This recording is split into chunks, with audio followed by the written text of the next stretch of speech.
कधीही, चुकतो कधी तो चालतो तरीही, वेड लावतो हा, भूल पाडतो हा, संसार हा ओढलावी जीवा, ओढलावी जीवा, ओढलावी जीवा, ओढलावी जीवा. शब्दांचे बांध सारे कोसळून जाती, फूल पाखरा परी हलणारी नाती, ओळखीचे हात जरी निसटून गेले आणि कुणी दूरचे जवळही आले, काळोखात टिमटिमतो आशेचा दिवा, संसार हा ओढलावी जीवा, ओढलावी जीवा, ओढलावी जीवा, ओढलावी जीवा. अरे शैलेश, मी ऐकलंय तुझ्या बहिणीचंही लग्न उद्याच आहे म्हणून. हो. बहुधा घोरपडे खानदानाच्या इतिहासात पहिल्यांदाच हे घडत असेल. राजपुत्र आणि राजकन्या दोघांचंही लग्न एकाच दिवशी पण एका मांडवात नाही. कारण नसतानाही त्यांना भोगावं लागलं ना. त्यांना म्हणजे वंदनाच्या बाबांना. म्हणजे वंदनाच्या बाबांना जो शॉक बसला त्याला. नाही.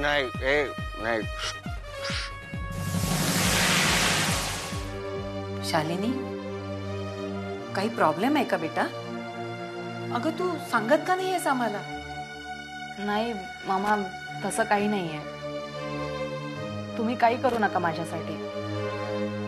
मी लग्नाला तयार आहे. वैदेही, किती वर्षांनी आपण असे निवांत भेटलो असू नाही. अविनाश, परवा तुझ्याशी बोलणं झालं ना, आणि तेव्हापासून मला तुझ्याशी खूप बोलावंसं वाटलं. पण आपल्या अहंकारापुढे माणूस किती हतबल असतो ना, याचं उदाहरण म्हणजे आपण दोघं आहोत. मलाही याचा खूप त्रास झाला वैदेही. असं वाटायचं की तुझ्या माझ्याकडून असलेल्या अपेक्षांचा मी कधीच विचार केला नाही. माझ्या बुद्धीच्या, कौशल्याच्या आणि कर्तृत्वाच्याच मस्तीत मी जगत राहिलो. मला वाटतं मी सुद्धा जरा अतिरेकी विचार केला त्यावेळेला. म्हणजे एकदम डायव्होर्सची नोटीस हातात पडल्यावर काय वाटलं असेल तुला, ह्याचा मी कधी विचारच केला नाही. वैदेही, खरं सांगतो तुला, अजूनही माझ्या बायकोची, पोरांची नजर चुकून तुझे फोटो बघत असतो मी. तुझ्या ज्या प्रतिमेनं मला प्रेमात पडणं म्हणजे काय शिकवलं, त्या प्रतिमेकडे बघत असताना मनातल्या मनात रडत असतो वैदेही. आपण वेगळे झाल्यावर मीही सुरुवातीला रडले, खूप रडले. पण रडण्याने मला माझ्या प्रश्नांची उत्तरं मिळणार नव्हती. हळूहळू त्या अश्रूंची जागा संतापाने घ्यायला सुरुवात झाली. पण वैदेही, त्या तुझ्या संतापाने तरी तुझ्या प्रश्नांची उत्तरं तुला मिळाली का? कोणाच ठाऊक, पण तुझ्या आधाराशिवाय स्वबळावर उभारायची शक्ती मिळाली मला. त्यामुळे मला हे पटतच नाही. स्वतःच्या हिमतीवर, स्वबळावर उभं राहण्याची शक्ती तुझ्यात होतीच, आणि स्वयंपूर्णता तर तुझ्यात उपजतच होती. पण मला काढून टाकायचं होतं तुला माझ्या मनातून. खूप प्रयत्न केले मी. तुझ्या आठवणींचा कणही माझ्या मनात उरू नये यासाठी. मग तुझे प्रयत्न यशस्वी झाले वैदेही? नाही, उलट जेवढा मी तुला विसरायचा प्रयत्न करत होते तेवढा तू मला जास्त आठवत राहिलास, त्रास देत राहिलास. अगदी मलाही तुझी खूप आठवण यायची वैदेही, अजूनही येते.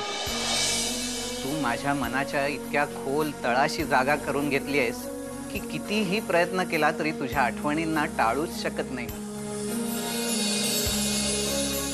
Vaidehi, I confess, I still can't help living you. Avinash. Yes Vaidehi, I love you. I love you.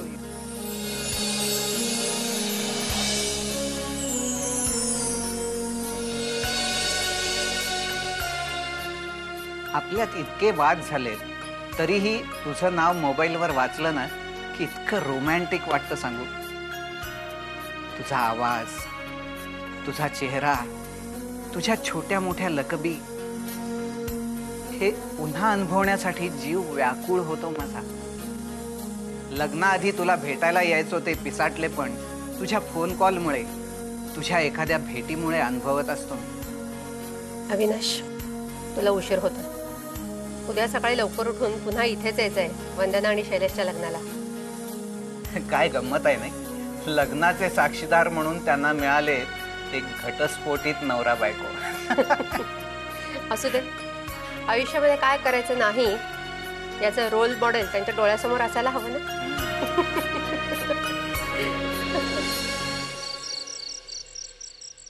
अभिनंदन सरकार, अभिनंदन वहिनी साहेब. तुम्ही कसलं आमचं अभिनंदन करताय? तुम्ही तर आमच्या घरचे आहात. हो ना आप्पासाहेब, केवळ तुम्ही होतात म्हणून एवढा मोठा डाव मांडण्याचा धीर केला मी. नाहीतर खरं सांगते, आमच्या मुलीच्या या धरसोड वृत्तीमुळे ना मला टेन्शनच आलं होतं. म्हटलं मुलाचं ते तसं झालं, अख्ख्या गावात नाचक्की झाली. आता मुलीच्या बाबतीत काय होतंय कोण जाणे. उगीच काळजी करताय तुम्ही वहिनी साहेब. अहो भगवंतराव विषय असताना तुम्हाला काळजी करण्याचं कारणच काय?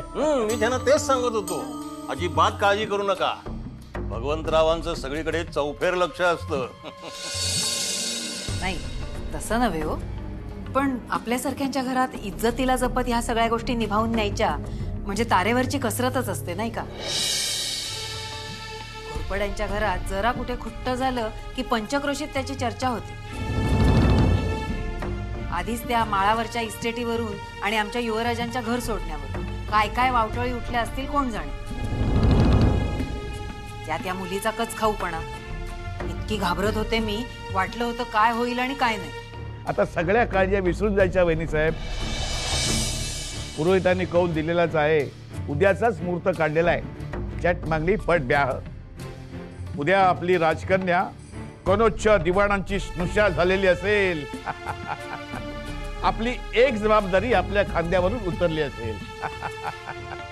आमच्या युवराजांनी आमचा अपेक्षाभंग केला. घरातली भांडणं चव्हाट्यावरती आणली. घरीदारी नाचक्की झाली आमची. पण आमच्या कन्येनी मात्र आमची आब राखली. कुठेतरी जगदंबेला आमची काळजी आहे. अहो मी काय म्हणते, हे लग्न झालं ना की आपण देवीची 3.5 पीठं करून येऊया. पुरोहितांनी सांगितलं होतं ना त्याप्रमाणे. जरूर जरूर, तिच्याचमुळे तर होतंय सगळं. तुम्हाला सांगतो, तुमच्या पणजोबांनाही शिकारीचा नाद होता. असेच ते एकदा शिकारीवरती गेलेले असताना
शालिनी, सॉरी फॉर येस्टरडे. मला इतकी प्यायला नको होती, पण मला इतकं टेन्शन आलं होतं ना की अर्धी बाटली कधी संपली मला कळलंच नाही. शालिनी, कसला विचार करतेस? उद्या आपलं लग्न होईल, कसं होईल रे आपलं? त्याच विचारानं जर गेली कित्येक दिवस मला झोप लागली नाहीये. मला पण गंमतच आहे ना. काल परवापर्यंत वाटायचं कधी आपलं लग्न होईल, कधी आपला संसार सुरू होईल, आणि आता लग्न उद्यावर आलंय तर वाटतं आणखी थोडा विचार करायला हवा. थोडक्यात हे लग्न करण्याची आपल्या दोघांची अजून मानसिक तयारी नाहीये. खरंच नाही, पण काय करणार. मामा पप्पाने खूप प्रेशराईज केलं रे मला. साम दाम दंडभेद सगळे उपाय वापरून त्यांनी मला हो म्हणायलाच लावलं. तू अजून काही दिवस मागून घ्यायला हवे होतेस. अरे मंदार, मी काय करू? ते मला सारखे विचारत असतात, काय प्रॉब्लेम काय आहे तुझा. काल तर म्हणत होते गुणवंतरावांकडून काही प्रॉब्लेम असेल तर आम्ही कनोजला जाऊ, त्यांच्या घरी कोणी वडीलधारे असतील तर त्यांना भेटू. काय मग काय काय करणार मी अशा वेळी. मंदार, ते खरंच कनोजला पोचले तर. म्हणून लग्न करायचं लगेच, आणि लग्नानंतर हा प्रॉब्लेम आला तर. मला नाही माहित रे. हे मंदार, चल आपण घरी जाऊया. तिथे मला सगळे शोधत असतील आणि तू इथे कुठे घेऊन आलायस मला. कुणास ठाऊक कुठे आलो आहोत आपण, कुणास ठाऊक कुठे चाललो.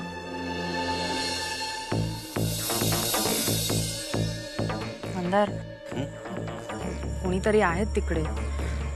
मला ना सारखं वाटतं आपल्या मागावर कोणीतरी आहे म्हणून.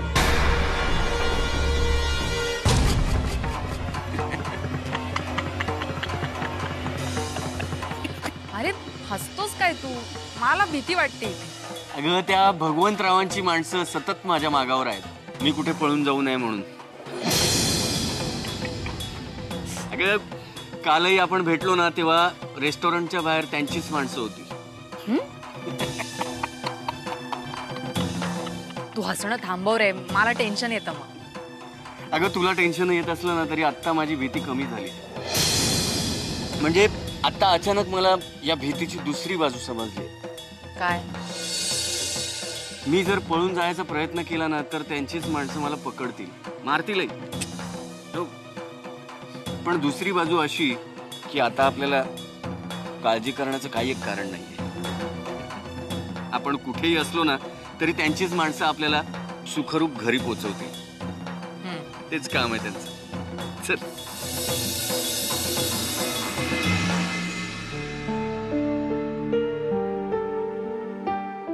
काय करताय बाबा? अरे वंदना, तू झोपली नाहीस अजून?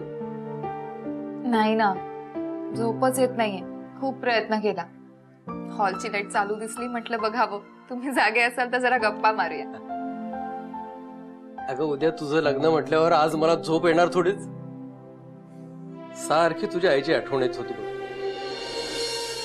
तिच्या फोटोशीच गप्पा मारत होतो. काय गप्पा मारत होतात? काय नाही, तिला म्हणत होतो आज तू असतीस तर. खरंच आईला किती आनंद झाला असता ना बाबा. अक्षरशः कुठे ठेवू आणि कुठे नको असं केलं असतं तिने मला. फार हौस होती ग तिला सगळ्याची. लग्न कार्य, सण समारंभ सगळ्याचीच. त्या रोगानं तिच्यातलं प्राणतत्वच काढून घेतलं होतं बघ. कुठला सण असेल तर पडल्या पडल्या त्याही परिस्थितीत मला लाख सूचना करायची. पूजा, आरत्या, सत्यनारायण सगळं सागर संगीत व्हायला हवं असायचं तिला. आता सुद्धा तुमचं लग्न इतक्या साध्या पद्धतीनं करून दिलं नसतं तिनं. यज्ञवेदी भोवती सप्तपदी तरी घालायला लावलीच असते तुम्हाला. काल तुम्ही दिलेले तिचे दागिने पाहत होते मी. माझ्यासाठी किती हौशेने मी एवढीशी असल्यापासून तिने जमा केले होते ते. हो, ती आजारी असताना ऑपरेशनसाठी पैशाची व्यवस्था होत नव्हती. पण तुझ्या दागिन्यांना हात लावू दिला नाही तिने.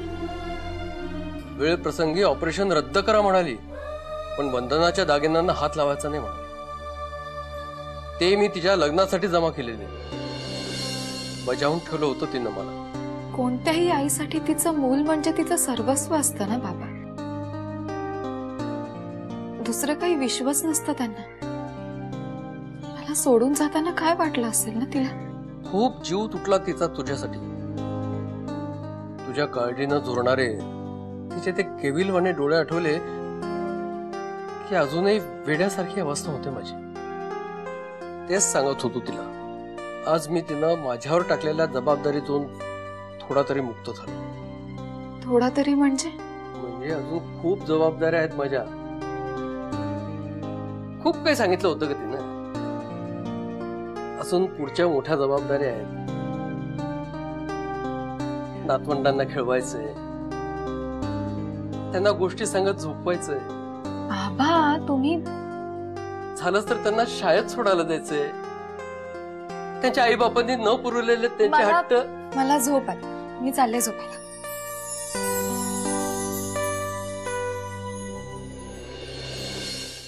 ओढ लावी जीवा.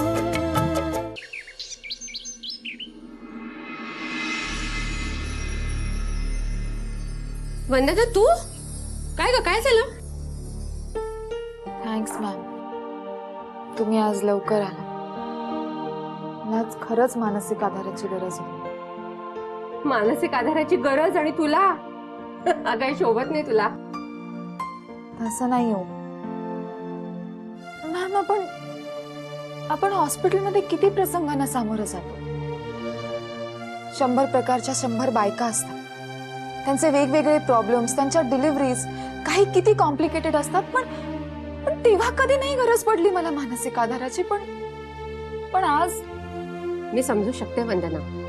अगं मी चेष्टा केली तुझी. I am sorry. मनात सतत कसली तरी काळजी आहे. कितीही हक्कललं तरी जात नाही. मुळात लग्न ही कल्पनाच माझ्या आयुष्यात अनेक बिकट प्रसंग, अनेक प्रॉब्लेम्स घेऊनच आली. आणि आज फायनली त्या लग्नाचा आणि माझा सामना होता. तू काळजी करू नकोस वंदना. अगं सगळं काही ठीक होईल. आम्ही आहोत ना. एरवी देवाला कधी ना पाया पडणारी मी आज देवारातल्या प्रत्येक देवाच्या पाया पडून आली. गायत्री मंत्र, अथर्वशीर्ष, बाबांनी शिकवलेले सगळे स्तोत्र म्हणत आले. आता तुमच्याशी बोलताना सुद्धा रामरक्षाच सुरू आहे मला. चल मी जरा तुला सजवते, म्हणजे विषय तरी बदलेल. नव्या नवरींनी लग्नात कसं फ्रेश दिसायला हवं. अगं या सगळ्या काळज्या बिळज्या नंतर आहेतच. कोणाला चुकलेत का त्या? माझं काही नाही मॅम, मला बाकीच्यांची खूप चिंता वाटते. माझ्यासाठी स्वतःचं घरदार सोडून आलेला शैलेश, माझ्यावर जीव ओवाळून टाकणारे माझे बाबा. शैलेशचे आई वडील कसेही वागले ना माझ्याशी, तरी मी त्यांना आपलंच मानते. आपल्या मुलाचं लग्न इतक्या साध्या पद्धतीने आपल्याशिवाय झालं हे कळल्यावर त्यांना किती वाईट वाटेल. माझ्या आईने एक एक करत माझ्यासाठी दागिने जमवले. शैलेशच्या आई वडिलांची खूप अपेक्षा असेल ना त्यांच्या सुनेबद्दल. शैलेशची बहीण, तिचा नवरा, सगळ्यांना आपलं मानते हो. पप्पा मम्मींना काहीतरी सांगू, त्यांनी लग्न जुळवलंय खरं, पण पुढे सत्य समोर आल्यावर काय करणार आहेत ते. आणि योगायोग बघा ना मॅडम, त्यांचं आणि आमचं लग्न एकाच दिवशी. म्हणजे एक लग्न पप्पा मम्मींच्या संमतीने आणि दुसरं संमती विरुद्ध. त्यांच्या एका डोळ्यात अश्रू आणि दुसऱ्या डोळ्यात हसू. मला असं सारखं वाटतं की या सगळ्यासाठी फक्त मी जबाबदार आहे. वंदना अगं हा तुझा केवळ गैरसमज आहे. त्या लोकांना अजून कळलं नाहीये तुझ्या रूपाने खरोखरच अन्नपूर्णेचा प्रवेश होतोय त्या घरात. वंदना अगं तू काय आहेस हे अजून कळलं नाहीये त्यांना. मी सांगते तुला, त्या घराला आज तुझ्यासारख्या सुनेची फार फार गरज आहे. वंदना तुझे विचार ऐकले ना की आम्ही किती आत्मकेंद्रित होतो ह्याचा विचारून लाज वाटायला लागते आम्हालाच.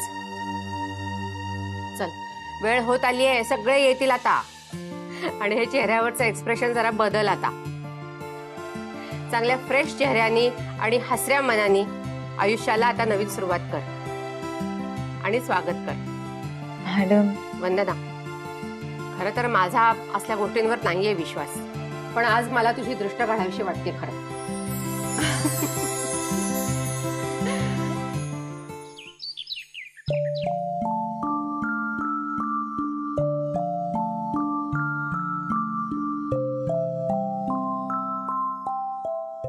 शालिनी बेटा,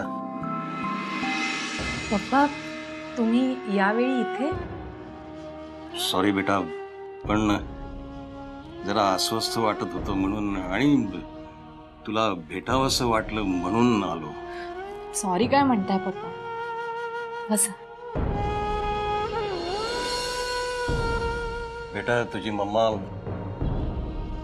कुलाचाराचा अभिषेक करायला पहाटेच देवीच्या देवळात गेली. एकटाच होतो.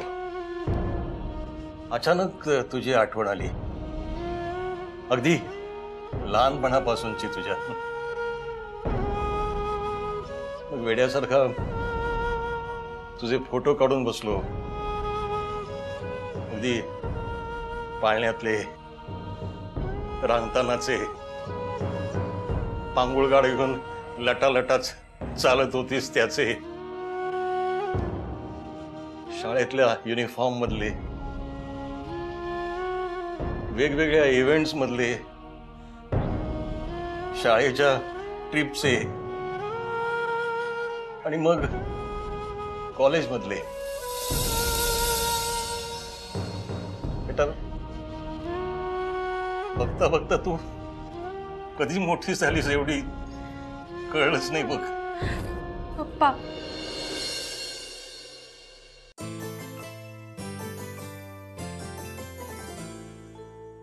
हे घे. पप्पा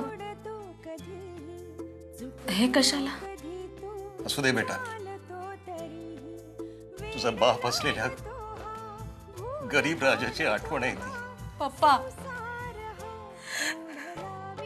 इकडे सही करा.